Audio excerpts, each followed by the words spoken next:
Assalamualaikum warahmatullahi wabarakatuh. Selamat datang lagi di Arilnis Channel, reviewer otomotif kaum mendang mending. Ya, episode kali ini kita akan ngomongin mobil hujatan sejuta umat lagi. Coba tebak mobilnya apa? Ayo tebak ya. Oke, di sini kita tunjukin.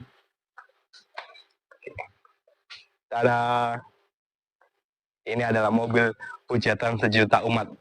Karena apa? Yang dibilang gerobak, dibilang limbung, apalagi banyak lah pokoknya lah. Boros, lemot kalau nyalip. Tapi ya sih emang lemot sih.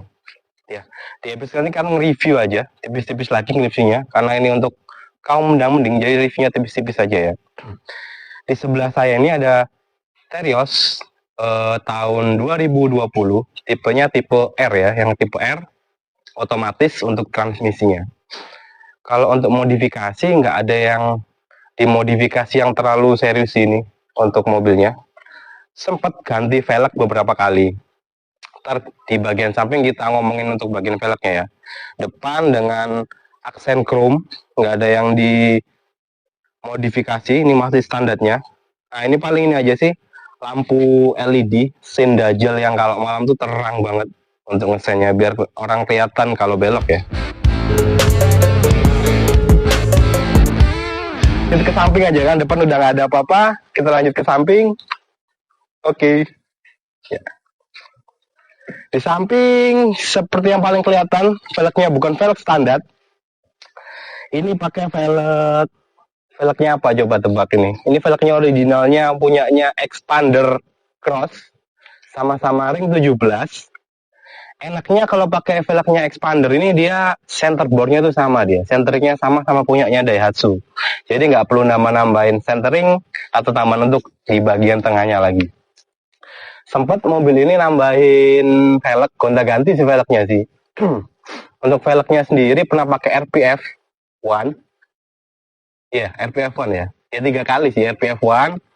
RPF 1 terus ada GT Advan kalau nggak salah itu. Maaf ya. Agak serak suaranya, agak batuk soalnya. Hah?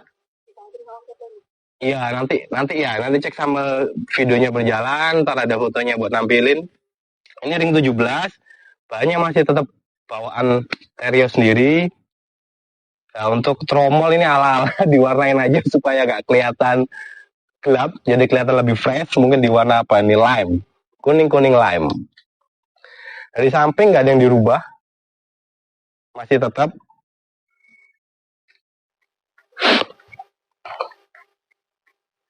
Ya bagian samping yang depan juga sama, gak ada yang dirubah sih. Paling diwarnain sama nih untuk kalipernya warna lemon.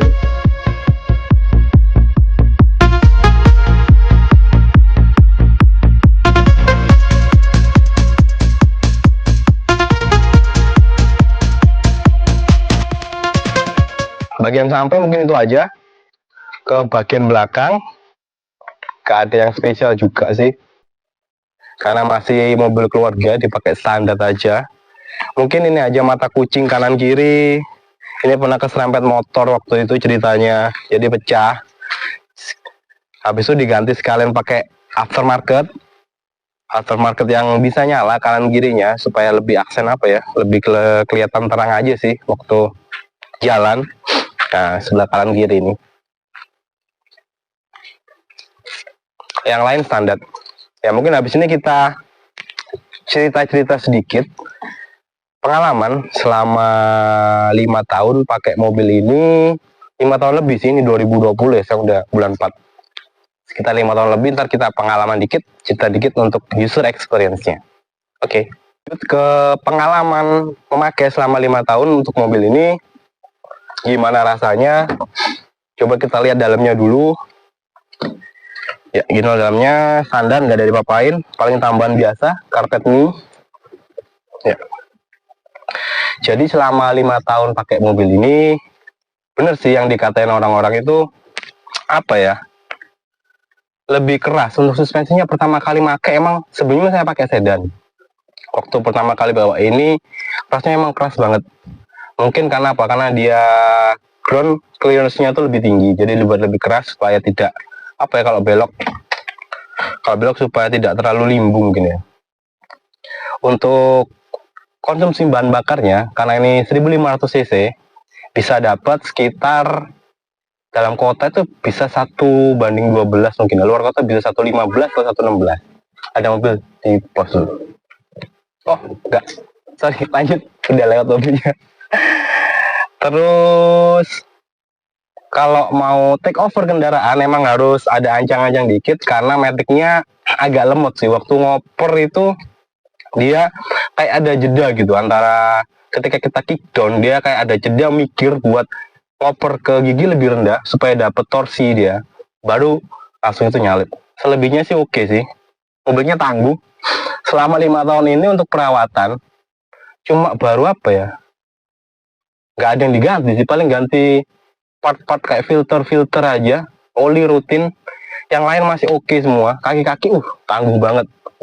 Mesin nggak ada masalah apa-apa, paling ya filter AC, filter udara, gitu-gitu aja yang diganti sih. Oke, lanjut lagi ngomongin pernah ganti velg. Yang 3 kali itu sempat pertama pakai RPF1, tapi waktu itu suspensinya masih standar, jadi rasanya ya juga masih standar sih. Lebarnya waktu lebar 8, terus ganti lagi ke GT Advance ring 17, lebarnya 7,5. Dia ke bodinya si Stereo sih lebih rata ya, lebih ngefitment sih. Tapi waktu itu masih apa ya, masih standar untuk pernya, jadi kurang look itu, secara ke look kurang bagus. Jadi sempat saya pendekin, jadi sekitar depan itu kalau nggak salah 3 jari atau 2 ya, belakang tuh sekitar 4, 3,5 atau 4 jari gitu ya. Untuk waktu dipendekin itu sih oke sih, looknya oke. Secara apa namanya, kenyamanan itu juga lebih oke. Kenapa lebih oke? Karena dia lebih empuk dikit ya. Mungkin waktu itu pakai pernya per custom, bukan per merek sih. Lupa pakai pernya mereknya apa, punyanya mobil apa lupa. Cuma dia di custom, dipotong. Stoppernya pakai stoppernya BMW. Ntar ada di apa namanya, di foto ya, diselipin di foto ya. Itu rasanya mengemudinya itu lebih enak banget. Cuman minusnya ketika dinaikin sama full penumpang 7 atau 7 orang sih, enak dia, lebih stabil kalau jalan. Kalau ketemu jalan berlubang atau ketemu polisi tidur, kalau kita nggak pelan dikit atau lebih kenceng itu jedak di belakang. Saya kurang tahu itu jedaknya jedak apa, suaranya di belakang banget tuh jedak banget, cuma kurang tahu apa. Mungkin besi apa ya, kayak leathernya dia sih, kayak ke sasis ya, mungkin kena sasis, mentok dia waktu itu, jedak gitu. Akhirnya balik lagi ke velgnya originalnya expander. Sempat mau cari velgnya OM-nya balik ini lagi, terus lagi, karena yang dulu ditukar tambahin, ternyata harganya mahal banget, jadi mundur. Ketemu velg HRV ring 17 waktu itu. Ketemu HRV ring 17, sempat mau dipasang. Katanya penjualnya sih sama ya, untuk centeringnya yang masuk ke knocknya untuk Daihatsu ini ternyata beda. Punyanya Honda itu lebih kecil. Jadi kalau mau dibubut itu tengahnya dibubut lagi dia.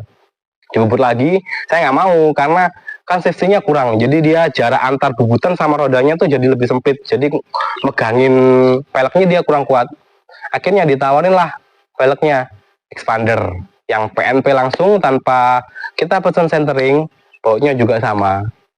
Dan masalah kenyamanan itu oke sih, sama sih kalau sama yang standarnya. Safety-nya juga lebih safety karena dia originalnya juga punyanya Mitsubishi juga ya. Secara look, gak sengaja banget, ternyata menurut saya pribadi sih oke banget tampilannya. Jadi ya sementara pakai ini aja dulu supaya lebih safety kalau dibuat bersama-sama sih.